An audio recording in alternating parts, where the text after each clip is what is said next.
Hey, we're talking about podcasting. Up next on Geek Out SA. Do not attempt to adjust your YouTube video. We control the stream.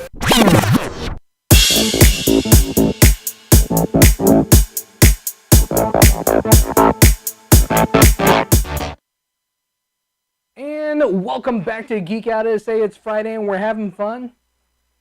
And we're talking about a lot of stuff today. We're talking about podcasting. Oh, so now I mess up after the intro. Okay. But we're here with Dork Dad Podcast, and we're gonna talk a little bit about, like how to podcast and what it is and how he's doing it. So. Yes. Before we get started in the show, I just wanted to give a really quick shout out to some people that are local and to hopefully get you guys to stay safe. These are masks that you can get. They are different geeky patterns. Vince got the aliens because he's in love with aliens.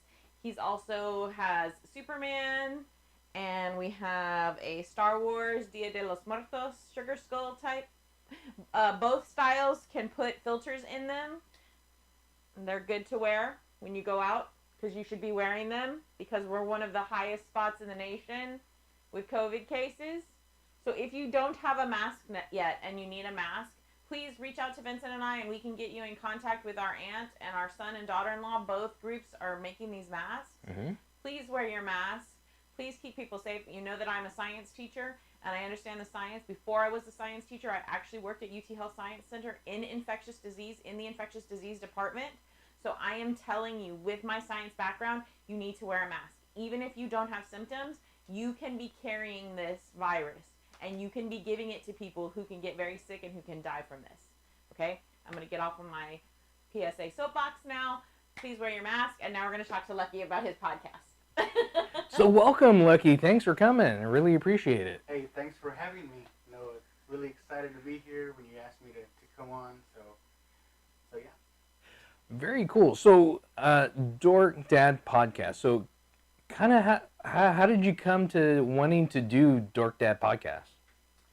Well, I started off listening to podcasts. I used to listen to a Walking Dead podcast, and just from there, my love of toys and geekdom, I thought, is there any podcasts out there that talk about toys? And it led me to a podcast called Boys with Their Toys, where they talk about toys and collecting. And that led me to another podcast. And I thought to myself, I think I can do that. They seem like normal, regular people, just talking about the things that they love. And I thought, I can do that. So I did a little research, reaching out to some local people, just through the geek community here, through Facebook groups and whatnot. I found a local podcaster by the name of Alfred that runs a Comic Book Characters podcast. And I asked him, how did you get started? Do you have any tips, any tricks? And he gave me a few pointers, and I looked on YouTube, and I just, tried to figure out how to do it on my own, and here I am, Very cool. I think we have Alfred watching right now, so if you want to say hi, say hi. What's up, Alfred? So what made you choose the name Dork Dad? So when I started off, I really wanted to involve my kids, my family, and just kind of talk about being a dad and being a dork that I am, we collect things, comics, toys, all that stuff, and my kids they weren't interested in it at all. They're too shy, they don't want to talk, they said, I don't know what to say, but I still continued on. I still try to get them on every now and then, but it hasn't happened yet. But so it just evolved from there. I still talk about my family, my kids. I talk about pop culture stuff. I talk about movies, games, TV shows, and yeah, that's pretty much my show. So since you talk about your family, would you consider yours kind of a family friendly? Because I know that a lot of families will watch ours because I'm a school teacher, so we don't cuss or use profanity. We do talk about some of the harder subjects, but we don't necessarily. We usually kind of keep it sort of family friendly. I think I started off that way. Unfortunately, if those who are going to go listen, I would not recommend. Well, I would not recommend for the younger folks. There is some profanity. Yeah, that's where I'm at. Well, that's okay, and that's totally okay. But it's just nice for people to know, is it for other dads who can listen to it and just like kind of bemoan dad facts with you, like? Oh yeah, absolutely. In previous shows, I've gone into my daughter going on her first dates. My son learning how to drive. I do talk about dad stuff and my experiences being a dad and being a geek dad, dork dad. What got you? What first started you going down like the geek avenue of like liking geek stuff? As a kid, I was always a collector, if you say. I was always into, as a kid, Transformers, He-Man, all the stuff you would now call vintage. But, all the good stuff. Yeah. And, as you get older, you kind of lose some of that. I think part of collecting, maybe back in the day, was kind of frowned upon. You think of like movies like not frowned upon, but like movies like no, it's okay, frowned upon. 40-year-old version, like almost ashamed of collecting. Yep. Yeah. We've talked about it before. Especially at our age. But now where we are financially, and we're able to collect things and get things that we enjoy, the things that make us happy, to bring back the feels, right? The nostalgia part. Just wait until your kids are out of the house. Yeah. And you have lots of income. Well, and I think we're fortunate, and maybe people are pandering to our age group because we do have the money, and we were some of the original collectors. We were talking to our oldest son today about the McFarlane toys and how those look and how those come out. Vincent just got one of his new line, a Superman that he got, and just the detail and everything about it. And they're so readily available, you can just jump on Amazon and kind of grab whatever you want to collect. So I think we're in a good spot now to be those collectors. And like you said, it's not frowned upon necessarily Not as anymore. much anymore. No, it is, but then it's not. It's considered cool now, I believe. It's cooler. Yeah. But there's a lot of people that still... what's Star Wars? I've never even seen it. Yeah. But I'd like to give a shout out to Justin. He's watching on Facebook right now. Hey, thanks for checking us out. Justin. Well, I was going to ask you, do you think that things like podcasts, like your podcast, kind of help open this up more so that people get a better chance to see or to hear, like, oh, hey, I'm not the only one out there. Like, there's this other dude, and he's living his regular dad life, but he also... like collects. Do you think that podcasts kind of help open that up more? Or? Oh, absolutely. For me personally, it was a way to express myself. Really, it's a stress reliever, and I've talked about that before. It's just a way to really talk about things, to talk about your family, and really you can have a podcast about anything, and people will listen. It's just amazing. Next thing, podcast about picking your nose. If it hasn't been done, I'm sure someone will. I mean, there are those nose pickers who do like to eat it, nose picking connoisseurs. So, and maybe there's like the side pick, and maybe there's like you could talk about how you pick and nobody notices that you're picking and like taking a little It's not a pick, break. it's a scratch. It's a scratch. People that only pick their nose in their cars. That's right. And they think we don't see them. Have a little crumb tray. Pop Culture Geekery says, hey guys, if the companies are smart, they will continue to cater to us our whole lives. Yes, they will. Yeah. Yes, they will. I think they that's a should. good idea. You talk about McFarlane, and I think McFarlane does have a history with Batman, and we're starting to see a lot of Batman releases. I don't know if you've noticed with his new line. So I know I'm excited about that. I know people in the toy community didn't really consider McFarlane as really good toys. There's a whole other community out there that's toy photography. I don't know if you're familiar with that. Mm-hmm. We have some higher end action figures, SAH Figure Arts, for example. It's considered to be one of the better action figure lines. They're a little more pricier, but McFarlane has always been considered more of statues. They do have some articulation, but just kind of limited movements. But these new figures are really, really nice.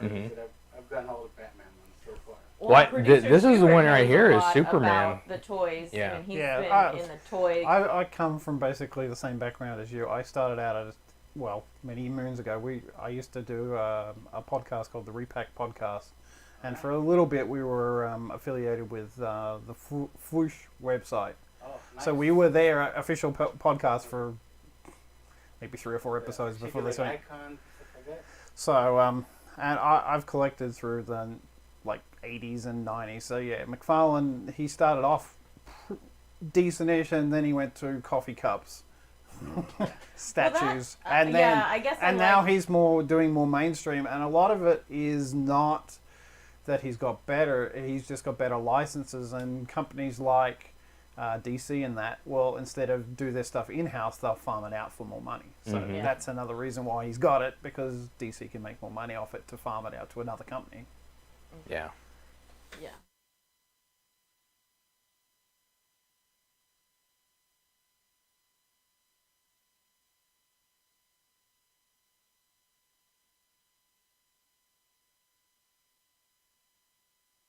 One of the bigger, the 15-inch Daryl from The Walking Dead, and it was only $7.99 at Ross. So we were like, yes. Yes, get that. Yes, thank you. You know, the weapons look very. It wasn't good, even a where lot the of toys detail. were. It was like in housewares. Yeah, like somebody was trying to. You'd be surprised what you can find at Ross sometimes. Yeah. You would be.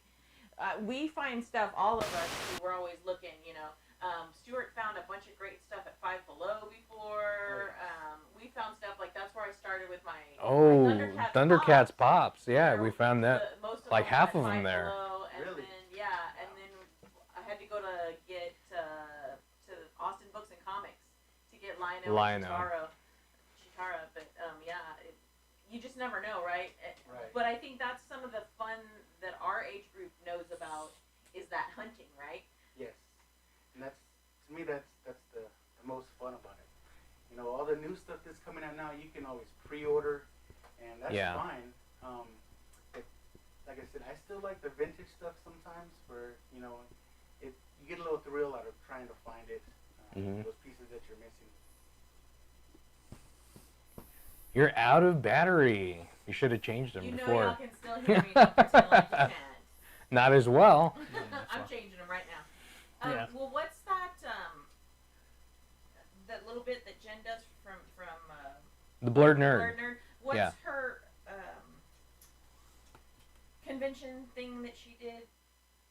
Oh, the Vintage Expo. Yeah. She does Vintage Expo, and there's a ton of toys there. That one's done at the... It's like way in BFE San Antonio. Yeah. Where it's at. She can't do it right now, obviously, because of COVID. Like the San Antonio Expo Center or something like that? That's gone now. That's now a big mail center.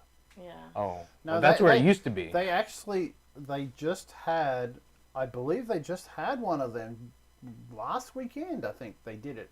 It was somewhere downtown, I think. Oh, wow. Oh, I didn't know Oh, she we was missed doing it. that. She usually lets us know. Yeah. Well, we'll let you know, Alright. and then when she starts doing it again, you can go, because they talk about vintage toys. Yeah, we find stuff there all the time. And I would assume because you're San Antonio, you do Ekman's. Yes. Yes. Yeah. So have you found it during this COVID crisis that you've had a harder time trying to find topics to be able to talk about? Yeah, I mean, I think so, because you really can't do anything, you can't go anywhere. The kids are just so bored, and I talked about my last episode quarantine episode. Talked about how the kids just want to get out of the house, and kids want to go ride bikes. Bikes are so hard to find right now. Yeah. Noticed. I went to Walmart, Dick's Sporting Goods, Academy. Nobody has bikes. Bikes and swimming pools, right? That's what I heard. Like the inflatable swimming pools, you can't. I've seen, on OfferUp, like the regular $20 inflatable swimming pool go for over $100. It's absurd. Crazy. But yeah, just trying to keep them motivated to do stuff, and it's been a challenge. I haven't really had much to go off of. I only had one quarantine episode, but we're starting. Hopefully, we can get over this soon. Even though we're starting to see another spike, but I'd really like to get back into it. Before the whole COVID thing, I started taking on guests, so I need to get back into that. You can have your guest over. You just Lysol them when they come in, and then you sit 6 feet apart. Yeah, just like what we're going to do today. No. There will be lots of Lysol. Lysol everywhere. Even with my own kids. That's right. We do it. Even with our own kids. Yeah. Well, one of our kids is a pizza delivery guy, so he doesn't have as much contact anymore. There's more contactless delivery now, but yeah. Mm-hmm. But even then, I'm like, turn around, you're getting Lysol in my house.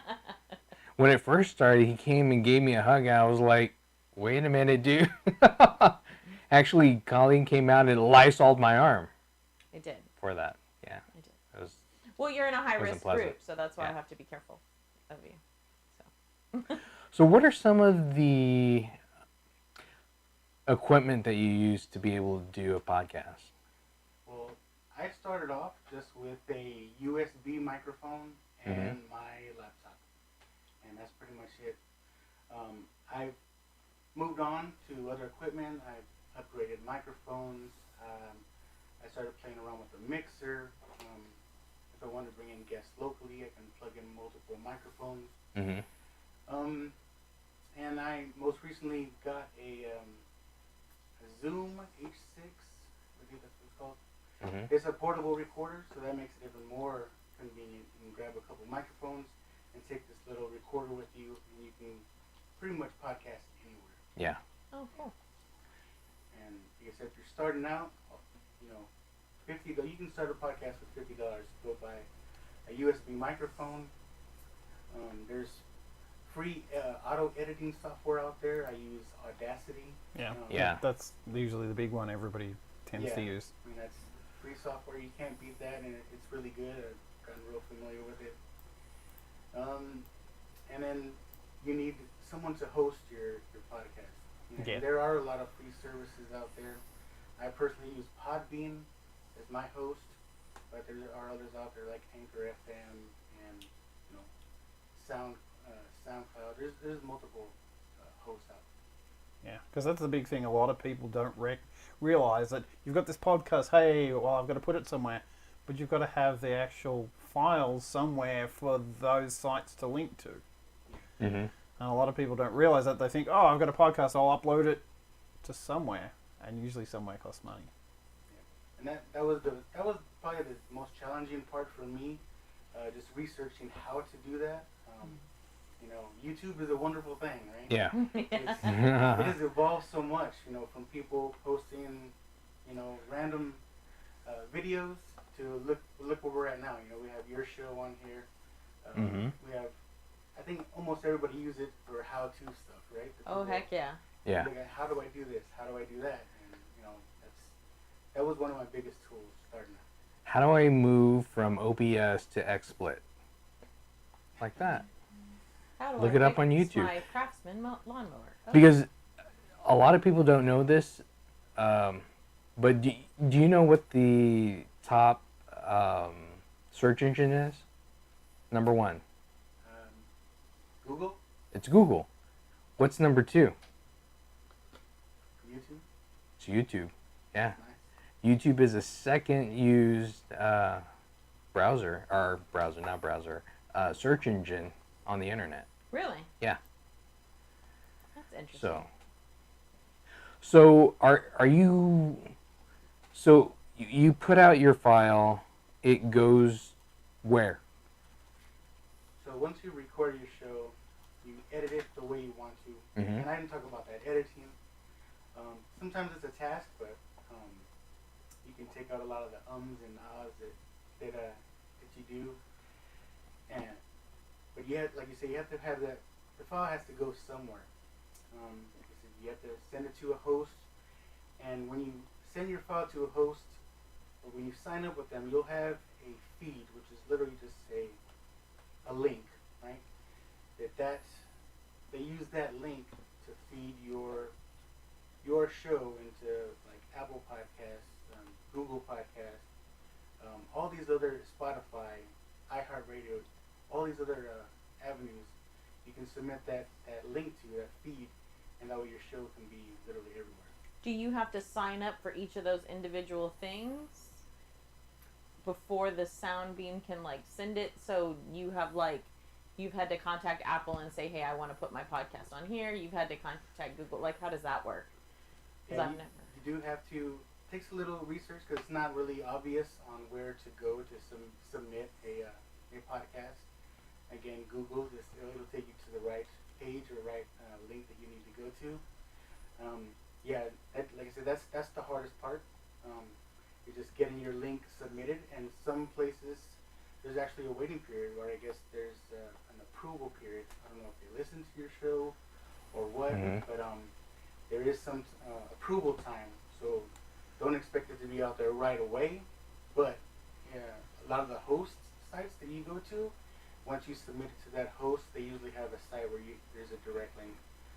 You can listen to it that way while you're waiting to publish it in other avenues. Yeah, because I know when we did ours to get on Apple, it took several times, and I was like, where do I go? And there was nothing out there, or you just go around in a circle trying to get it done. But once you get it done, usually a lot of these sites, once you've got your feed done, it automatically sets it up. Another good piece of software that a lot of people use is they use WordPress. WordPress has a whole heap of plugins for podcasts that help dramatically. But again, you still got to sign up for everything individually, and once it's done, it's done. It spreads it out. But again, the more places you get, the more your content is going to get out there, and then the more chances is somebody's going to listen to it. And unlike YouTube, where it's most things have to be small and bite-sized, podcasts tend to be a lot longer, and people are willing to sit down and listen to a 30-minute, 40-minute, hour-long podcast because they'll put it on when they're running or when they're jogging or driving home from work. So it's a little bit different format than like a YouTube or a TikTok where everything has to be like they can be a lot longer. Yeah. Well, and that's a lot of what our viewers are. They don't necessarily view our stuff. They kind of put it on in the background and listen to us. Right. And that's why a lot of people have been pushing, you should do podcasting. I was like, I'm going to talk to a podcaster and see what we need to do. See what we need to do. And that's another thing too. Like I said, you go out there, you just talk normally, you talk about your life, your experiences, and you'll get those followers where they get interested in what you're doing. What are you doing next? And you kind of have almost a relationship with them. I do have my own feed on Dork Dad Podcast, but my show also runs on the Raw Live and Unedited Podcasting Network, which they have multiple shows. We have a Sarlacc Digest, which is a Star Wars podcast. We have the Geek Out Show, which is pop culture podcast about comics and toys and whatnot. We have a weekly show, again, pop culture. There's a music show, Nerd Tunes. We have all these different types of shows. And like I said, the people, they start recognizing personalities from each show. And, we have a Facebook group that the listeners, they follow us and they'll comment with stuff they've heard on the show, and there's a lot of listener interaction, and it just makes it a lot of fun. Nice. So if you were to tell somebody that first wants to get into podcasting, what's the first thing that they should do to get started? The first thing is just do your research. And it, like I said, you can start with $50, but you can, if you really want to, you can spend hundreds and thousands of dollars on equipment. But you just really have to have the want to. Like I said, sometimes I've gone on hiatus a few times. You get unmotivated, or you get distracted, especially with family, right? I have 3 kids. I have 17-year-old son, my daughter's 14, and my youngest son is 10. And just, I talk about that too. You have their activities. My daughter does competition dance. So sometimes we're out and about. We're traveling to different dance competitions. My son is in the high school band. Sometimes I'll volunteer with the band to help them out with their stuff. And before they were in sports and whatnot, you just have all these other activities, and sometimes you get distracted. But you just got to stay focused and determined, and just put it out there. Make it happen. When you do your podcasts, do you write yourself an outline or a script, or how do you go about preparing yourself to do an episode? Since I started off doing a solo show, I kind of had to take some notes and kind of write down exactly what I wanted to talk about, because if you can imagine, it's kind of hard to talk to yourself for about an hour. But you just need to make sure I have things to cover. And if you want to do a solo show, that's going to be one of the challenges. It's always nice to have a guest or wife or family member or friends that want to do it. And I can't believe you can't drag your 10-year-old on. Just say, come on. Yeah, it's funny because my kids are so funny. But they tend to get shy around people. I don't know. I think there's a lot of kids that are like that. They're wild at home, but when they go out, they're kind of Well, my students never want to make a video, like a YouTube-esque type of video. I always give them that option to do that. But a bunch of them are more willing to do the podcast. But then they say they don't want to listen to their voices because their voices sound weird. So I think, how do you get past that? Because I think we all have a little bit of that, right? Where I sound weird, or I look funny, or I'm not good enough, right? That kind of gets in all of our heads. So how do you get past that and just say, well, I'm just going to talk? And that's just it. You just say, I'm going to do it. And then, you listen to yourself back, and that's one good thing about not doing a live show like this. You can go back and you can edit in, and you can add sound effects if you want to make it a little more lively, to spruce it up. But me personally, I'm not really known to be a great speaker, or if you will. And this has helped, podcasting has helped me out a lot, just expressing myself and getting my word out there. So there's that also. Yeah, I was a very different person 7 years ago when I started Geek Out, and very different now that I've been doing it. So it's helped me out a lot too, with my communication skills. Right. But what are some, you talked about using assets like different sound effects and stuff. Where do you get those sound effects from? Again, Google and YouTube are wonderful things. Just do your research. There's one thing you got to watch out about podcasting is using copyrighted music, right? But there are a lot of websites out there that offer royalty-free music, jingles. There are sites out there also. I don't know if you ever heard of Fiverr. You can also pay someone to make you a jingle, or maybe do a voiceover for you, an intro, an outro. There are those options out there also. Have you ever done anything like that, or? Yes. You have? Yeah, I have a go-to that Fiverr that I use for my intro and outro. Yeah, I like it a lot. So you had a good experience with Fiverr and. Yes. And how much does those jingles cost? How much? It ranges. There's some really good professional voiceover people on there and music people. You can pay depending on what you want and who you're getting it from. There's $5 options and there's hundreds of dollars of options. It just depends, what's your budget.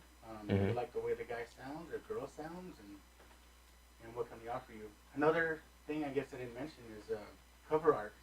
You need to have a good cover art, which I'm not that good of an artist, but I did have someone that I found that can do my logo for me. Yeah. My face is. Yeah, you're on the thumbnail too. Yeah. that was a really good one. So Vincent drugged me into this a few years ago. I was kind of in the background and not co-hosting with him. Have you ever tried to drag your wife into your podcast? And what are her thoughts on that? Yeah, she's not into it either. No? Nobody in the family, huh? That's one good, not a good thing. That's one thing, challenge for me. I think right now I'm the only geek in the family.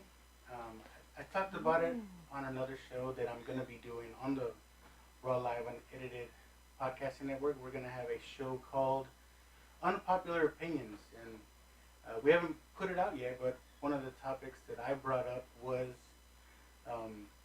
collecting and how my kids and my family, they just don't get it yet. They just see my room, a room full of stuff. And that's, we talked about nostalgia and why we collect, but they just don't get it yet. My wife still thinks, yeah, it's just a room full of junk. But it's my junk. That's right. Yeah. That's right. I bet she has her own junk that you don't get.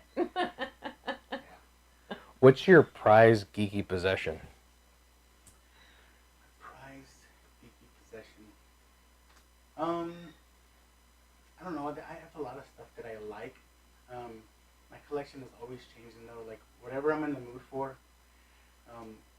Like I said, sometimes we're looked down as collecting. So sometimes I'll be real focused and start collecting one thing, and then once I have everything that I was looking for, I look at it and I was like, why do I have this stuff? And then I'll sell it, and then I'll start over on something else. But as prized possession, I think probably I have a Rick Grimes Walking Dead statue by McFarlane. It's the comic version where he's shooting zombies, and that's probably my biggest piece, and I think I like that the best. Like I said, I collected as a kid, but moving back up as an adult, I started off again with Walking Dead figures. So. Oh, okay. Very nice. Very cool. So what are your plans to go on from here? From here, just continue what I'm doing. Like I said, the best thing about podcasting is the relationships and people you meet and new friendships. I got to meet you guys, Yeah. You never know where it's going to lead, and right now it's still for fun because, let's be honest, we're not getting paid to do this. It's more of a hobby. Yeah. Unless we're Joe Rogan, making millions of dollars moving over to Spotify, it's all in fun. Very cool. Very cool. So, well, I was going to ask, because we always talk to our guests ahead of time, so we talk to Lucky ahead of time. And you had told us a little bit about this T-shirt you're wearing. Did you want to talk about that a little bit on the show, just to kind of let people know about that venture? Yeah, so another venture I have, I'm always trying to do different things. I do have a website called 3leggedrabbit.com. That's the number 3leggedrabbit.com, where I try to put out a brand promoting positivity. The name is kind of a play on lucky. The rabbit's foot is good luck. It's left over. It's a three-legged rabbit. Kind of meaning, you don't need luck to be successful. So positive vibes. That's the message I wanted to promote. But also another colleague I met through the podcasting community is a guy by the name of Nicholas von Frankenstein on Facebook, where he has he creates this artwork, beautiful artwork, which he goes by Zampotis Art, and you can find exclusive shirts from Zampotis Art on Three-Legged Rabbit, and this is one of his Joker designs. So we do have 2 Joker shirts, a Slimer shirt, and a Batman shirt right now from Zampotis Art. And then you have a shirt with your logo on it. Oh yeah, if you want a Dork Dad podcast shirt, you want to have my face on the t-shirt. So if they wanted to listen to your podcast, where do they go? You can go, again, like Podbean. I'm on iHeartRadio, iTunes, Spotify, Stitcher. Almost everywhere you can find or listen to podcasts, you can find Dork Dad Podcast. And the giveaway that you're doing, what is that for? Yes, I do have a giveaway going on, which I'm going to be ending on Sunday, the 21st. I do have you go to Dork Dad Podcast on Facebook or Instagram. You'll see I'm giving away a Scooby-Doo van, which a lot of people are using to customize. So it's kind of a hot item right now. People are still looking for those. So all you got to do is just like and share the post, and if you tag someone else and they end up liking and subscribing to Dork Dad Podcast, you'll get another entry. So look forward to that on Sunday. Cool. And did you put up the pictures? So he showed me some pictures before the show that he actually had done the Scooby van for himself in a Batman style. Did you put that on your Instagram? Yes, it's on Instagram and Facebook. I did one myself. I'm not an artist, but I think it came out pretty good. It looked pretty good. Yeah, I really liked it. Do you do Twitter at all, or just the Instagram and the Facebook? I do have a Twitter account. I still don't know how to use Twitter. You know, we always have to tell everybody all of our 9 million social medias now so that they can follow us in a bunch of different places. Hey, we just, you name it, we're on it. We're there. Whatever.